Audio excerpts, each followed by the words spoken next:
Yes. Good evening, ladies and gentlemen. First round of playoffs here in Super Bowl 2015 second conference. The winners of tonight's game, the Maharlika Mighty Ducks, scoring a 76-71 win over the red team. Mga MVP po natin for tonight, Mr. Tata Desio, Mr. Bullet Hernandez, and Mr. Obet Tepa Rosal. Si Tata Desio po nakascore po ng 14 points, 15 rebounds, 6 assists, 5 steals, 4 blocks. Galing mo naman, Ta. Ano masasabi natin sa pagkapanalo natin, Mr. Desio? First of all, I would like to thank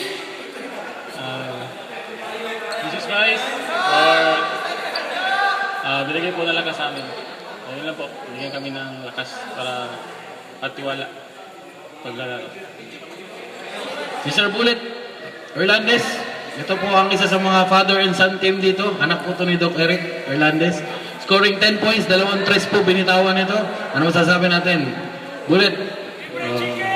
We played team ball and we did our best and we played our game. Oh, baka may gusto kang batiin, Bullet. Mga kaibigan mo dyan, mga family. Wala naman. Bet! Bihis ng bihis ito eh. Mr. Obet Rosal, ito po ang heart and soul nitong team na to. Siya po yung heart, yung iba soul.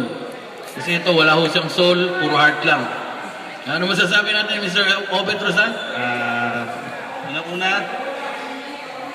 sa taas, Ano ba yun nandun? may butiki.